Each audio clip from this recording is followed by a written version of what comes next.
As a beginning, I do invite you to hear Angela Davis, one of the global statements of conscience. As a former member of the Russell Tribunal on Palestine, I want to express my resolute support of the Gaza Tribunal. I thank all of you for your work as a people's tribunal in the spirit of the project initiated by philosophers Bertrand Russell and Jean-Paul Sartre in 1966, when war crimes and other violations in Southeast Asia by the United States were investigated by the International War Crimes Tribunal. The purpose then was to help end the war in Vietnam by encouraging people's international solidarity. Today, we are collectively tasked with expressing the solidarity that has taken shape, especially over the last 2 years, in response to the genocide in Gaza inflicted by the State of Israel. And so on behalf of all of the many individuals and organizations involved in some way over the last years and decades, and the many efforts to expand global consciousness around the illegal occupation of Palestine, and especially around the genocide during the last 2 years, I would like to express my heartfelt thanks to Richard Falk and to all who helped organize the Gaza Tribunal and or are participating in its proceedings. This is precisely what we need in this moment. It is especially critical to hear about the testimony given to the tribunal, given the US attacks on Francesca Albanese, the UN rapporteur on the occupied Palestinian territories, who has been denied entrance to the US and has had her assets frozen in this country. The tribunal gives us the opportunity to hear not from governments, but rather from people's voices around the world. As we bemoan the indescribable devastation in Gaza produced by Israel, and in many instances by weapons provided by the United States, we stand with the Palestinian people who, having done nothing to deserve these disastrous assaults, provide the world with the best possible examples of what it means to love freedom and self-determination, and to stand up to the most destructive forms of settler colonialism in order to affirm their insistence on our collective rights to determine our political, economic, and social destinies. In this sense, the Palestinians are standing up for those who are struggling in Congo, in Sudan, in Haiti, and by extension, are standing up for all of us. And so thank you, Gaza Tribunal, for facilitating proceedings that will allow the call for a free Palestine and the voices of freedom-loving and forward-looking people to resonate around the planet. Thank you. Dear Richard, dear jury's member, it's very special in introducing you and talking to you for people who are conscious about justice and dignity of man, who are looking for this unprecedented grave crimes committed against Palestinian people in the occupied Palestinian territories. I think what makes this tribunal unique and special, 3 issues. First, I think that for the first time and in an unprecedented way, the world justice system ICC and ICJ subject to unprecedented attack by superpower like United States. And for the first time, we are seeing in Palestine case precisely designation and sanction be imposed on prosecutors, judges, and lawyers and human rights organizations. This is unique and unprecedented. Why? That's because of Palestine. So the problem is not really with the world justice system. The problem is related to the political will of the world community. The second, I think what we are having right now, there is ongoing genocide. They spoke about peace. They spoke about ceasefire. But actually the genocide, the apartheid, the ethnic cleansing with the conditions existing makes definitely the crime going on. And the third point, it's related to the Convention of Prevention and Punishment of Genocide crime. The title of the agreement itself shows in a clear-cut way the most important part of it, the prevention, not to have it. And most of the states, when they signed, they said, never again for this crime. So these three components, I think, makes much more important having this popular public tribunal for Palestine, for Gaza, and the fact that the genocide is still going on makes it unique and very special. We have serious problem related to the world legal system. We are aware and know that the ICJ issued 3 provisional measures decisions.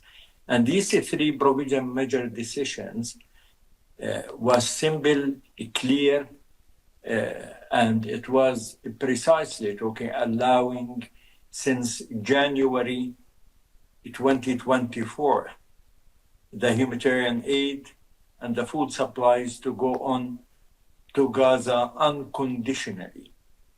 But actually since then, the famine is still going on, and this wasn't, implemented exactly like the 2 warrants issued against Netanyahu and Gallant from the ICC. After issuing it, some prime ministers in Europe and the President of the United States said these are irrelevant and Netanyahu, Gallant can come and visit and should be no consequence on that. And he was received as first-class visitor to the White House. It's unprecedented that wanted to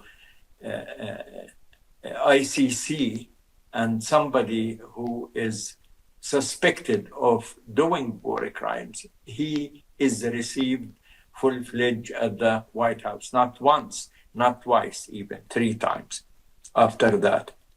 And that showed how the West dealing with the issues related to Palestine and the Palestinian-Israeli conflict. And that make emphasis about the popular tribunal as such.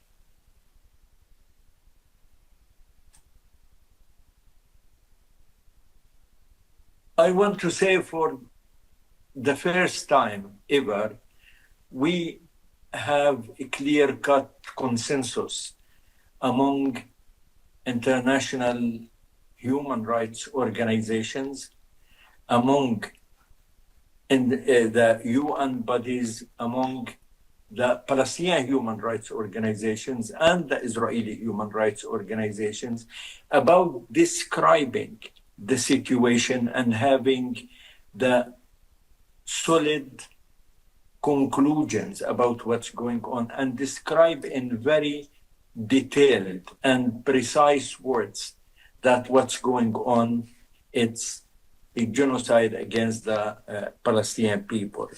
So the problem, it's not at all related to how we describe really what's going on, what's the legal definition of what's going on, or what we are having as concrete evidence related to the situation in the Gaza Strip. Facts, standards, conclusions are simple, direct, and clear. The problem, it's with the political will. The Palestinian-Israeli conflict didn't begin October 7th. Long history before that. The short version, 58 years since the occupation began, and the long version since the Nakba in 1948.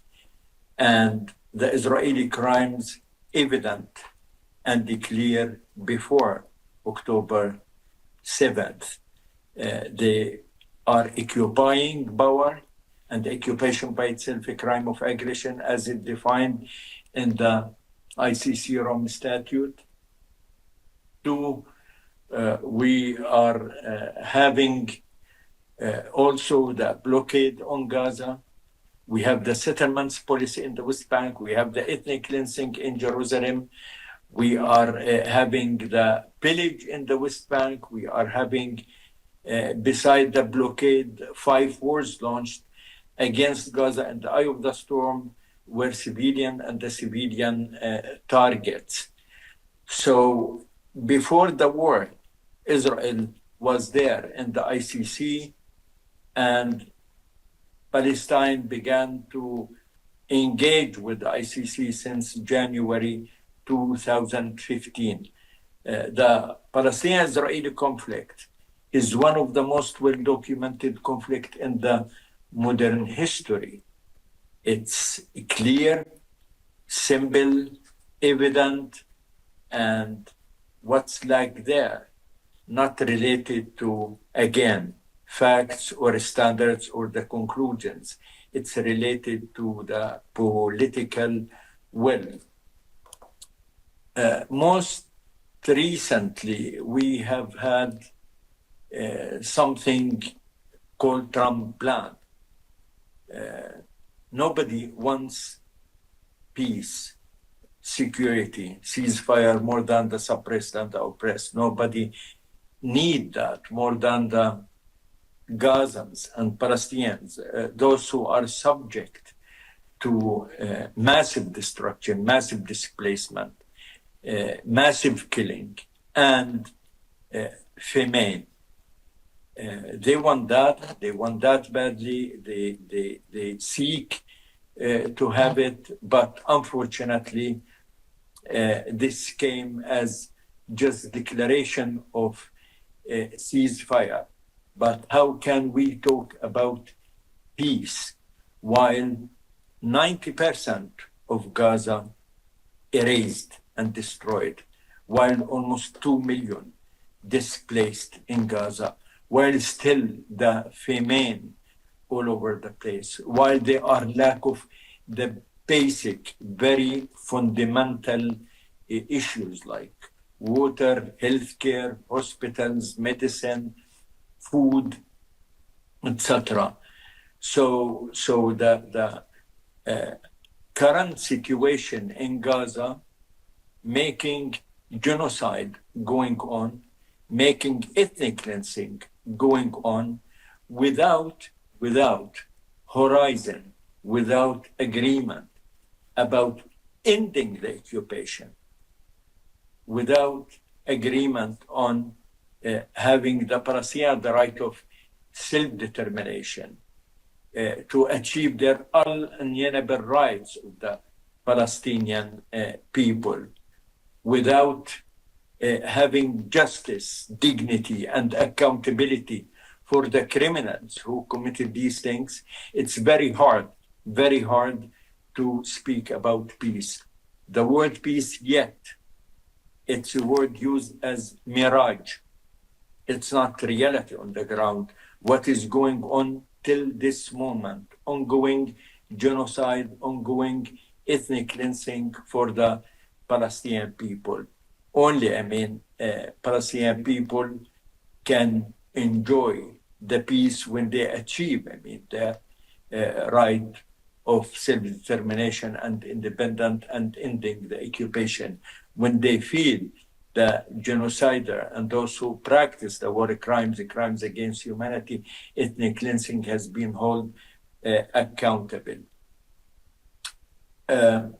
I think with what's going on, it's very hard to see horizon for that. That's why it's very and vitally important to keep the popular tribunal on Gaza and to keep such work, because it's obvious yet the US and Western European countries at large is still in clear-cut support for the occupation, still recognize Israel's right of self-defense, and they are the victim, not the victimizers, and still, don't recognize the full political right of the Palestinian people of self-determination and independence and having justice and dignity. Thank you.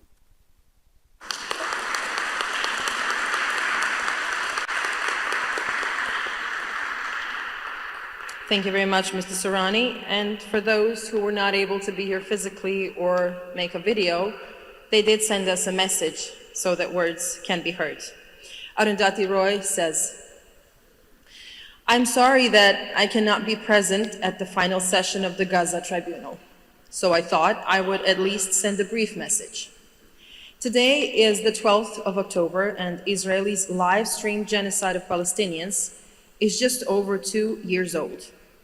Despite being armed and supported by the richest countries in the world, it has not succeeded militarily in its stated aim of wiping out Hamas as retribution for its October 7th attack on Israel.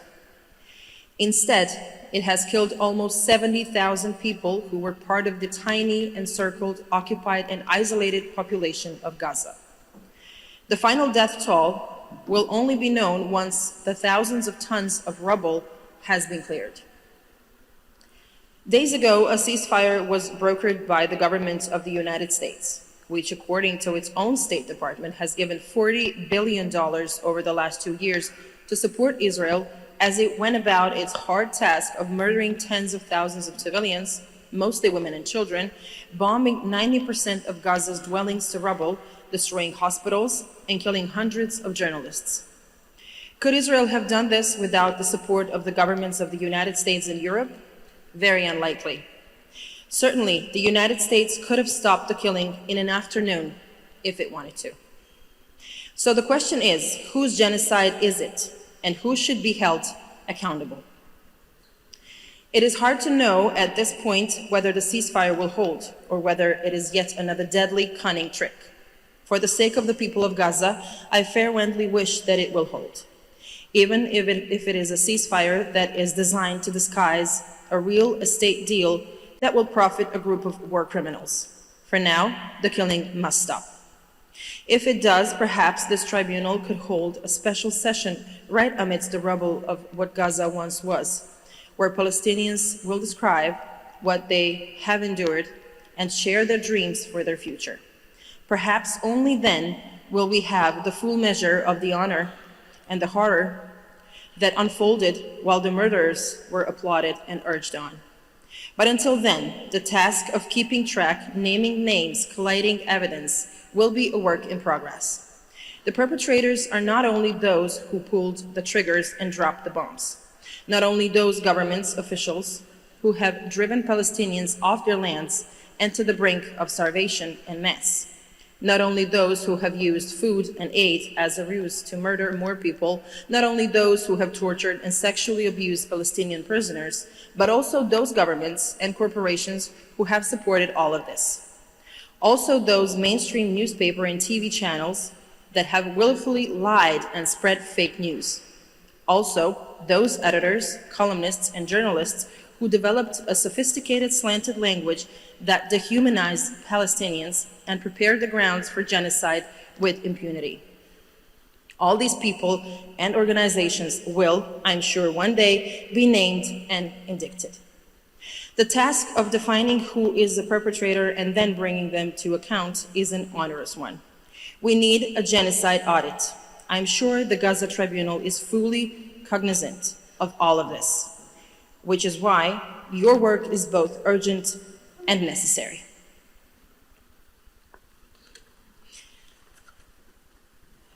So that was Arundhati Roy.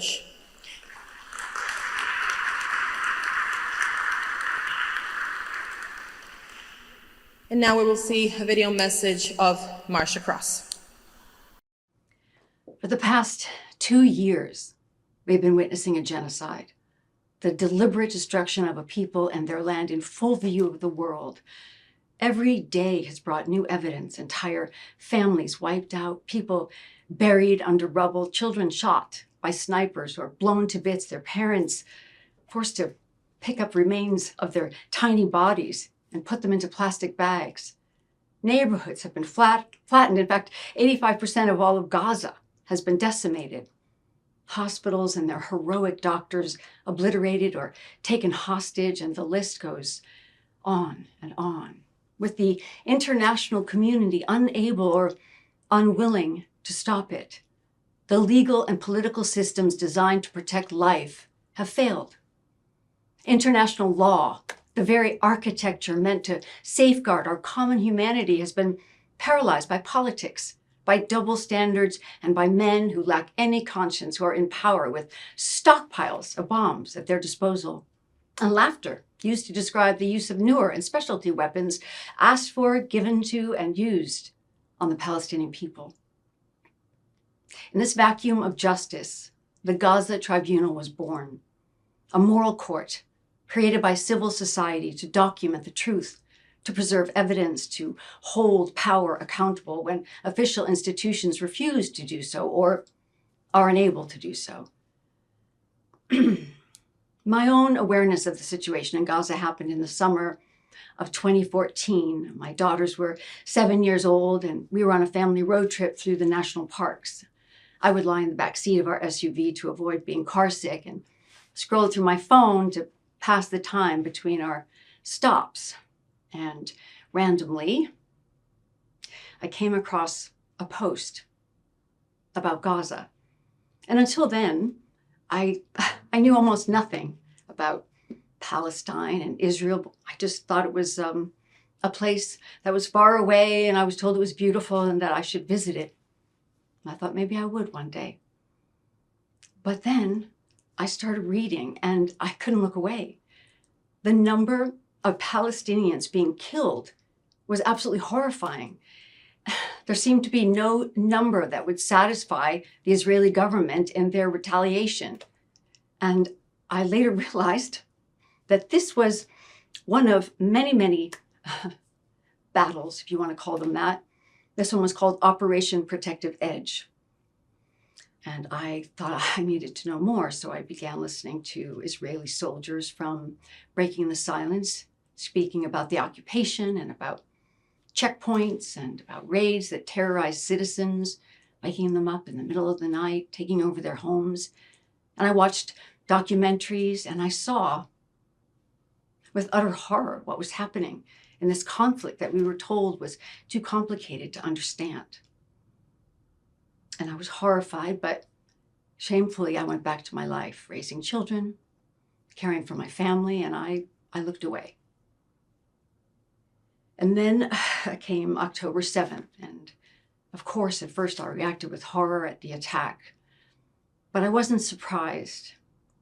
And soon the retaliation unfolded, and the threats to annihilate Gaza were openly declared, and I watched with terror because I knew from what I had learned in the past that the reaction by Israel would be bad. And when the civilian death toll in Gaza doubled the Israeli losses on October 7th, well, I thought, well, this must be enough. I mean, surely this is going to stop. But it didn't stop. I kept going, and I was riddled with grief and panic, because I thought, who am I? Who am I if I stay silent? And who, of course, who would I have been at another time, in another place, when others were being annihilated and good people said nothing? I couldn't function. I couldn't live with myself. This was 2 weeks in. I had no idea it was going to last for 2 more years, maybe longer, God forbid. And so I wrote on my social feeds, ceasefire. And for that, like hundreds of others to come, I was accused of hate. Friends I'd known for decades suddenly saw me not as a fellow mother, not as a woman begging for the killing to stop, but as someone they believed hated Jews. I was shocked. I mean, how could this happen? I mean, what kind of conditioning leads someone to erase decades of friendship, knowing me, in just a moment? To believe that empathy for one people must mean hatred of another, or that it even had anything to do with their religion. I didn't care. I was dumbfounded. And then, after sitting with that pain, I understood something much deeper. That those reactions, they weren't spontaneous. They were the product of years and years of indoctrination, the belief planted young that everyone was out to get them, that criticism of a state is hatred of a people, and that those who demand justice or liberation are enemies. And even more to the point, that those others, those Palestinians, were animals, monsters, unworthy of empathy. And this is the soil in which dehumanization grows, the mental and moral ground that allows atrocities to continue unchecked. And that's why I'm here. Because my conscience, our conscience, cannot stop at sympathy. It has to move toward action. And the Gaza Tribunal is that action. It is the organized conscience of civil society, documenting, archiving, and exposing the crimes committed against the people of Gaza, including those that meet the legal definition of genocide. It exists because official systems have failed. It exists because silence, no, it's not an option. And it exists because truth, it must be recorded for the victims, so many victims, for history, and for the future. I'm inviting you to join this journey of conscience, to listen, to bear witness, to help amplify the truth. Please come to the final session of the Gaza Tribunal. It's taking place in Istanbul on October 23rd to the 26th, or you can follow online and stand with those who refuse to look away. Because as we see, justice is not inevitable.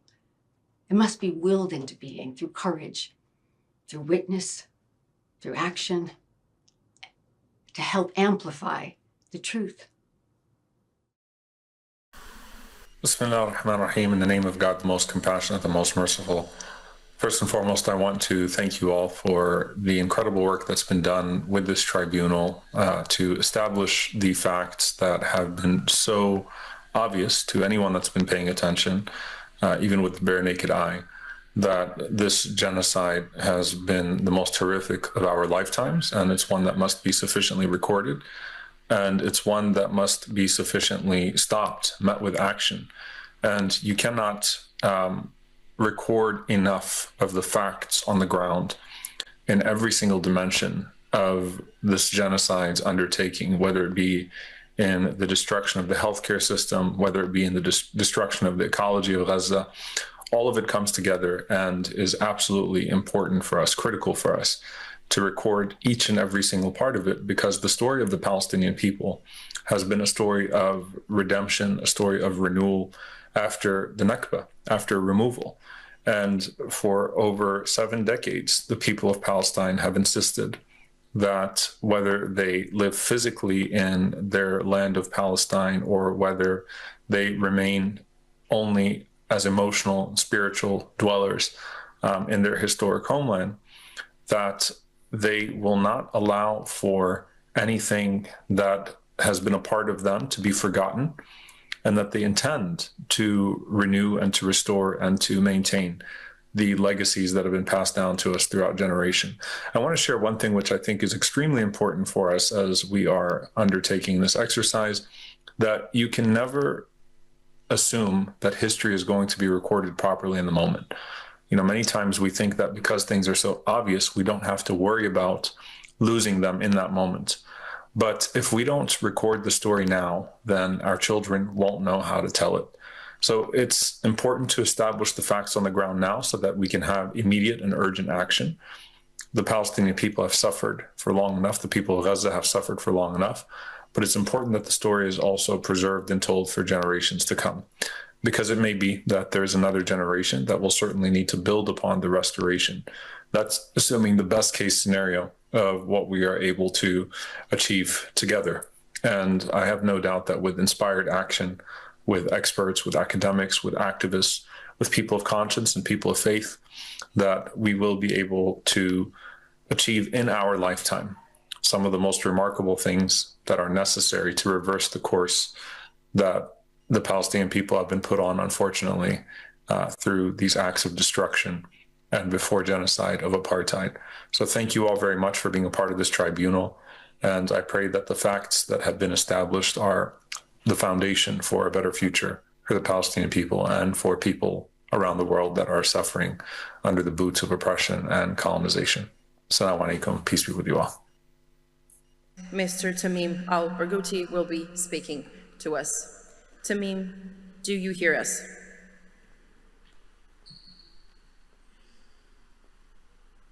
Me? Good. Mr. Tamim, you can start. The time is yours. Thank you very much. Thank you for giving me this opportunity, and thank you for your moral stand that is essential for our collective survival as humans, like every moral stand in our joint history. People who speak truth to power are the very engine of our survival. Evil, as anyone who studies law would tell you, if left unchecked, can bring down the entire human civilization. And while one should avoid simplistic dichotomies of good and evil, there are moments in human history where such dichotomies present themselves and are undeniable. What has happened in Palestine and what has been happening for the past 77 years is simply an act of armed robbery and an act of apartheid and discrimination, discriminating among human beings based on elements that they did not choose, on how they were born, where they were born, the color of their skin, any attribute that is unchangeable cannot be the basis for punishing human beings. And Palestinians are being punished only for being born, the most common attribute of all humans. They were just born there, and they were not of the ethnic or religious group that the settlers and invaders and their backers favored. If Palestinian refugees or the people of Gaza or the people of the West Bank were to have a different religion tomorrow by an act of magic, theoretically, they would be granted all the rights that they are now denied. They would be granted Israeli citizenship. In fact, Israel is the only state in the world that grants citizenship based on inherited religion. Hence, Israel is constitutionally racist.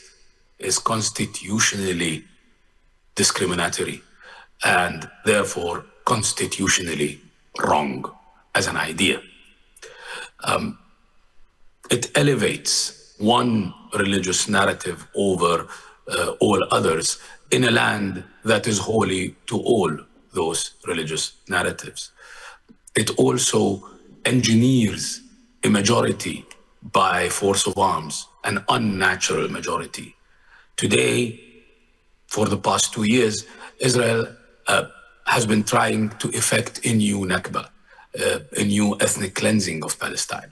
The very fact that after 77 years, Israel finds itself in need of a new Nakba is evidence that the first Nakba has failed.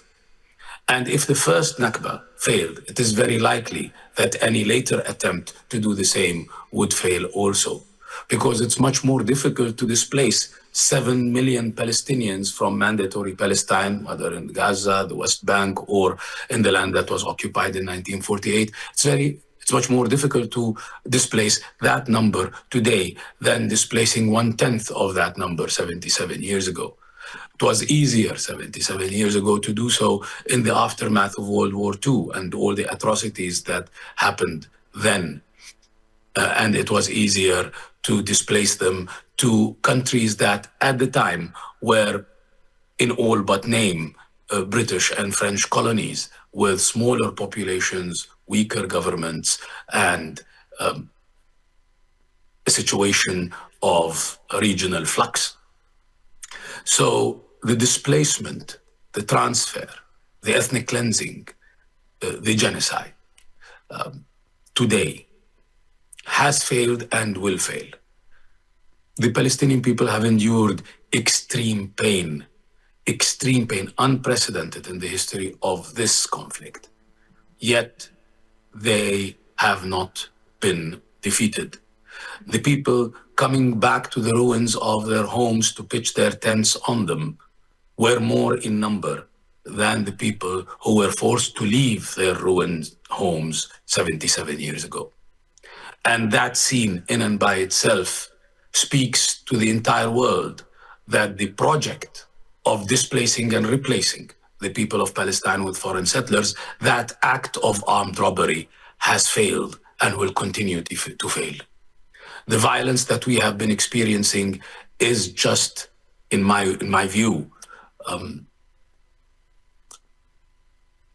historical reaction to the realization that the project of occupying Palestine, of creating this entity, this foreign entity in Palestine, has failed and has no future. And the more people realize this and try to find ways that save human lives of every faith, to bring this atrocity to an end, the better for everyone. I want to end by saying that the meaning of Palestine, the millennial meaning of Palestine, is what you are standing for. See, Palestine is a narrow strip of land between the sea and the desert, surrounded by two river-fed lands in Iraq and Egypt that historically supported larger populations and were the basis of ancient empires. Palestine was close enough to those empires to be controlled by them, but not close enough to be assimilated in them. And those ancient empires had kings who claimed divinity, impunity. And therefore, it is not by coincidence that the idea of monotheism found grounds in Palestine. The political implication of monotheism is the denial of the divinity of kings. By stating that the divine is not of this world, all kings are stripped of divine power. It's a revolutionary idea. And Palestine, therefore, has an anti-imperialistic meaning ingrained in its geography and in its history. Whoever is faithful to this idea of opposing tyranny and impunity belongs to Palestine. That would make you all Palestinians today.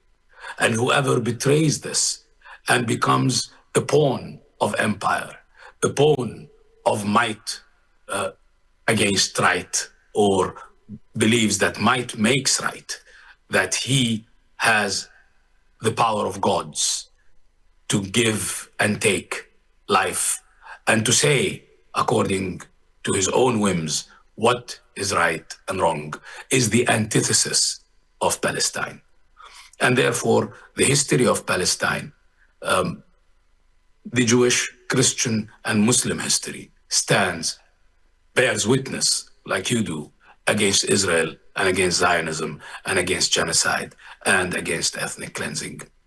When the people of Palestine decided to, when some of the people of Palestine decided to attribute divinity to a human, he was not an emperor. He was the rebel against the emperor. His throne was the cross. His crown was made of thorns. The crown of thorns is now worn by the people of Palestine. Palestine being their cross, but also their throne.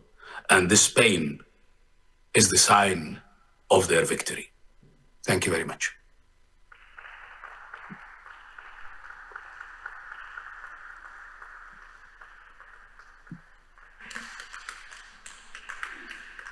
Thank you, Mr. Barghouti. And now we will be hearing Mr. Thiago Ávila in his statement of conscience. Mr. Ávila, do you hear me? Yes, I hear you very well. Can you hear me? Good, we can hear you too. Good morning one more time, and the time is yours. Thank you so much. Good morning to all of the participants of the Gaza Tribunal. This is a very, very important initiative. I'm sending you my kind regards here from the Global South. I'm in Brazil right now with my baby daughter, and we are here after we were part of the Global Sumut Flotilla. I'm a member of the steering committee. You have also another member of our steering committee at the event who speak today, Yasmin Ajar. And we were part of a mission of a solidarity, non-violent humanitarian mission to break the illegal siege of Gaza and an attempt to create a perennial humanitarian corridor not under control by the occupying entity that is occupying Palestine. I've been dedicated to the Palestinian cause for over 20 years now. And over 20 years, I had the same shock that I see a lot of people having for the last 2 years. Back then, I was watching the occupying plan, the reallocation plan of Gaza, when Ariel Sharon was removing the Zionist colonies from Gaza. And I could not understand that. I said, why is that happening? Because as far as I know, they're trying to take over the land. So how come they're taking away these colonies? And the next year I understood when they escalated the genocide in 2006, and then bombed Gaza, and they bombed and tried to invade Lebanon once again and were defeated. And in the year after, in 2007, when they established this illegal siege by land, by sea, and by air. And then I understood that they removed the colonies of Gaza because the plan they had for Gaza was even more cruel than the plan they had for the West Bank.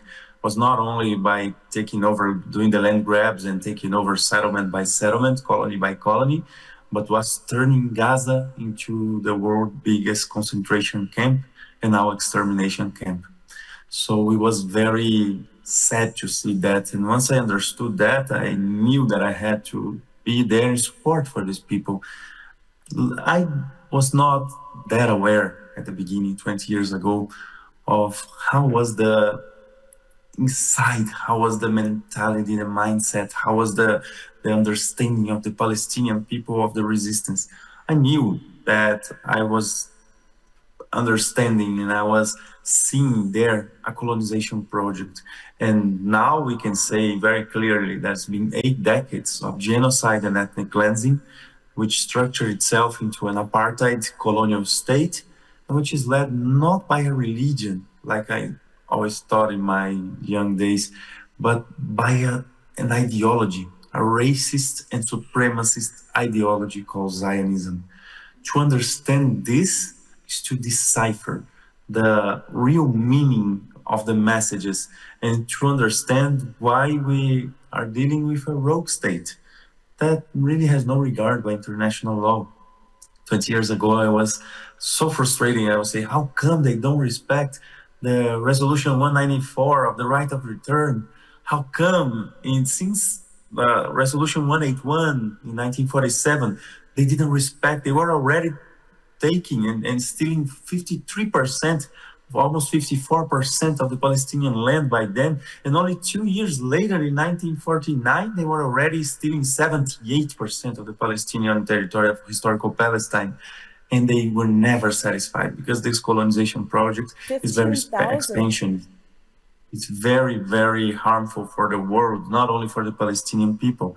So I was so frustrated to see that they really had no respect and no regard by anything.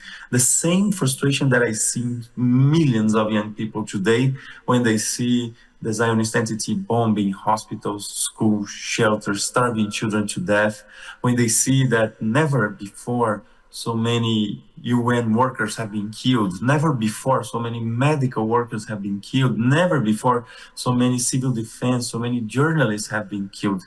Because this colonization project has no limits at all on its greed, not only to take over and dominate Palestine, but also to establish not only there on the region, but all around the world, its horrific racist and supremacist ideology. So when we see an initiative like the Gaza Tribunal, we understand that is the most important thing that we can do right now. Because for 20 years, I've been listening the same accusations, the correct accusations of what happens in Palestine. When I was in Palestine in person, I've seen that myself. The checkpoints, the racist laws, the national Jewish law, the national basic law that says that there is an ethnic state for the Jewish people. Therefore, racial and religious discrimination regime there, where children of 14 years were imprisoned in administrative detention without any rights. And when they were judged by military courts. And because depending on your ethnic group or your religion or your nationality, you didn't have the same rights in this horrific apartheid state. So we've seen so many violations. But what changed is that for 2 years now, not only Palestine remained being the moral compass of the world, but the world began a global uprising. An uprising that started by denouncing the genocide and in full solidarity with the Palestinian people against this genocide, but also escalated into a way of understanding and a way of denouncing not only the genocide, but the system that enables genocide. This system that exploits, oppresses, and destroys nature in a systemic way, not only in Palestine, but in Sudan, in Congo, that creates ecocides in the Amazon forest, right where I am, that exploits the entire 99% of the workers of the world. So this system is now at stake. And when Trump had to give up on his total ethnic cleansing that he was defending 1 month ago only, to say that Netanyahu cannot fight the whole world alone, is because he understood that the people of the world can never be defeated because they are inspired and they are mobilized and they are answering a call to action by the most resilient, steadfast, and amazing people of the world, which is the Palestinian people. The Palestinian people are not there to be saved by anyone. They're actually the ones saving the world by giving back the world their humanity, by giving a lens to see society as it really is. So exposing the corrupt and crumbling system where they had for so long told us that they were the beacons of liberty, the beacons of democracy, the beacons of human rights, when they are terrible and cruel dictatorship of the capital and of this imperialist system. So the Palestinian gave us the lenses, but also gave us the map, that in order to live in a different society, that someday we will be able to build a society of social justice, a society where people have real happiness, real dignity, where children does not need to know the sound of an F-35 fighter jet, or the sound of a quadcopter drone that may kill you, or the sound of a surveillance drone, or the effects of starvation in your organism, in your body. we need to be like the Palestinian people. We need to be steadfast. We need to remain. We need to make sure that no evil, no hegemonic power, no military industrial complex can defeat you. So we are here to learn from the Palestinian people, to be inspired by them.